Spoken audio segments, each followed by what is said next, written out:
Olá amigas, olá amigos, eu sou Carlos Cabral e essa é a edição de 16 de agosto do Zero News, o programa do Mente Binária em que a gente trata dos acontecimentos de tecnologia e segurança mais relevantes da semana que passou. Representantes da Poly Network, uma plataforma de cross-chain, ou seja, que permite a interoperabilidade entre diversas blockchains, afirmaram na última quarta que a empresa sofreu um colossal ataque em que mais de 600 milhões de dólares em ativos criptográficos, aproximadamente 3,1 bilhões de reais, foram roubados.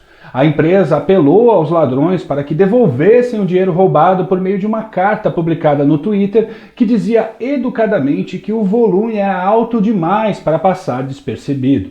A mensagem teve efeito e os atacantes passaram a devolver os ativos de modo que até sábado, quando eu fiz esse roteiro do Zero News, já havia sido devolvido aproximadamente 270 milhões de dólares em criptomoedas.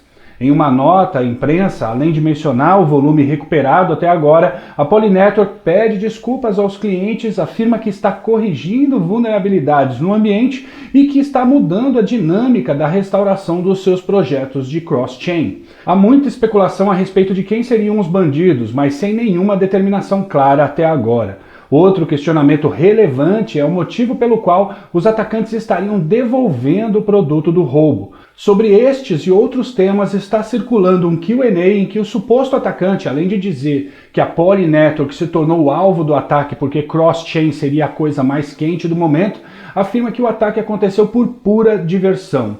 Sobre o motivo da devolução do dinheiro, ele ou ela somente diz, tanto faz. Pode haver um temor aqui, mas faz mais sentido tentar fazer a conta pela perspectiva do volume de ativos em relação ao esforço, o custo e o risco de convertê-los em dinheiro para uso prático. É preciso lavar esse dinheiro para poder usá-lo, e gangues de ransomware geralmente usam serviços do underground para isso, mas em volumes menores. Ou seja, talvez o trabalho de diluir a rastreabilidade dos ativos demandaria o contato com outras pessoas, e o esforço para garantir o OPSEC de todas essas conexões talvez seja tolerável para uma Coreia do Norte, por exemplo, mas para um pequeno grupo ou para um indivíduo isolado, isso deve ser grande demais. Por outro lado, a Poly Network se comprometeu em pagar 500 mil dólares em bug bounty ao atacante, segundo a apuração do Texas News Today. Sobre a perspectiva da indústria de criptoativos, isso pode abrir um precedente enorme para que outras pessoas se sintam livres para atacar empresas desse ramo e cobrar uma recompensa para devolver os ativos. Mas para quem levou os 600 milhões da Poly Network, caso seja possível manter o OPSEC dessa transação, vale mais a pena aceitar a recompensa e devolver o resto. O pesquisador da DevCore, Orange Tsai, apresentou na última DEFCON 3 novas vulnerabilidades apelidadas de Proxy Shell que afetam servidores Microsoft Exchange, e tão logo as falhas foram divulgadas, atacantes começaram a escanear a internet em busca de servidores elegíveis, e pelo menos 30 mil dessas máquinas estão expostas à internet, segundo a apuração do Security Week. De acordo com os pesquisadores Rich Warren e Kevin Beaumont, há evidências de que atacantes estariam entregando payloads nessas máquinas de modo a instalar backdoors na forma de web shells. Já falamos em edições passadas do Zero News que muitos grupos, sobretudo os chineses, estão se tornando cada vez mais rápidos em ativar scans com capacidade de executar ataques maciços assim que vulnerabilidades são publicadas. Esse é mais um caso desse tipo em que o tempo para correção tem se tornado cada vez mais curto. Pesquisadores da Universidade Ben Gurion de Negev desenvolveram um novo ataque de side channel em que é possível reconstruir o áudio tocado em uma caixa acústica comum por meio da leitura das flutuações de luz emitidas pelo LED da caixa. O ataque, apelidado de Glowworm, conta com uma caixa acústica comum de um lado e um telescópio a 35 metros de distância preparado para interpretar as flutuações de luminosidade do LED do speaker. O estudo é uma variação do ataque Tempest, desenvolvido nos anos 60, nesse caso recuperando o som através da análise ótica de emanações de um LED indicador de potência de um dispositivo. No experimento, os acadêmicos puderam reconstruir o trecho de um discurso de Donald Trump. Ouça só. O uso de telescópios reconstruindo emanações de luz em ataques de side channel não é algo novo. Em 2016, os pesquisadores Eyal Ronen e Adi Shamir, o S do algoritmo RSA, já haviam publicado um paper sobre ataques contra lâmpadas inteligentes que poderiam ser abusadas para transmitir chaves de criptografia por meio de piscadelas imperceptíveis ao olho nu, mas que poderiam ser lidas por um telescópio a 100 metros de distância.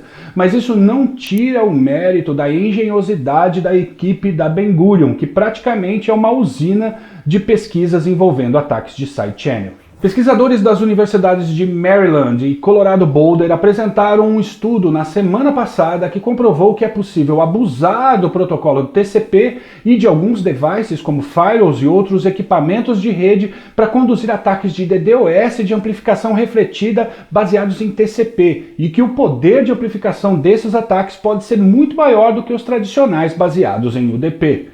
Quando a gente começa a estudar redes, aprendemos que o protocolo UDP não depende de validações de integridade para estabelecer um processo de comunicação. É como aquele tio bom de papo que começa a conversar com qualquer pessoa que chega perto dele e manda qualquer request, do tipo um bom dia.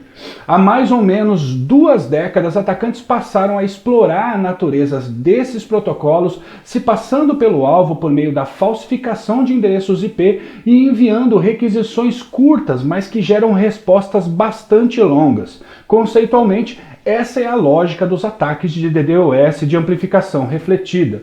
Usando a mesma analogia do tio falastrão, seria o mesmo que ligar com o telefone de outra pessoa para o seu tio e perguntar algo assim: "Ô tio, me conta aquela história em que você foi ver o Palmeiras na final da Libertadores de 68. Ele ia começar falando do Ademir da Guia, do Tupanzinho, do Djalma Santos e ia passar horas nesse processo.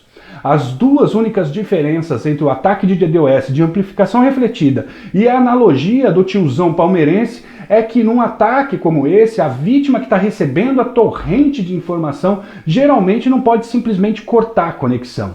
E em segundo lugar, não seria só um tiozinho contando essa história, mas vários deles ao mesmo tempo. Isso acaba exaurindo a capacidade do alvo de lidar com as respostas. Já no caso dos protocolos TCP, há uma checagem de entrega de integridade de pacotes em 3 etapas, antes de começar a conversa. Isso é chamado de three-way handshake. Seria uma coisa como se a primeira parte se anunciasse que quer falar, a segunda confirmasse que a primeira pode falar e a primeira afirmasse: "Ah, agora sim, eu vou falar". E só depois disso começaria a rolar a comunicação. Por isso era muito difícil usar protocolos TCP em ataques de DDoS de amplificação refletida, até agora. A falha que os pesquisadores encontraram está numa série de middle boxes que podem ser firewalls, dispositivos de NAT, balanceadores de carga, etc. Eles perceberam que ao enviar a combinação de uma sequência de pacotes, os dispositivos entenderiam que o three-way handshake já tivesse sido feito, permitindo assim o envio da comunicação e concedendo a possibilidade de executar ataques de DDoS de amplificação refletida. Os testes demonstraram que o potencial de estrago nesse cenário é muito grande, sobretudo quando o ataque usa as respostas de bloqueio de acesso a conteúdo geradas por alguns sistemas corporativos e também por sistemas que fazem censura implementados por certos países. Por exemplo, a restrição de sites de pornografia. A resposta de bloqueio desses serviços costuma ser bem grande e, se redirecionada para um alvo específico, poderia gerar taxas de amplificação no mínimo 20 vezes maiores do que os ataques via UDP. Bom, pessoal, é isso por hoje. Antes de ir, eu queria dizer que semana que vem, excepcionalmente, não teremos Zero News. Isso porque eu faço aniversário no próximo domingo e eu vou me dar o direito de passar pelo menos um final de semana sem trabalhar. Então a gente se vê no dia 30 e se protejam.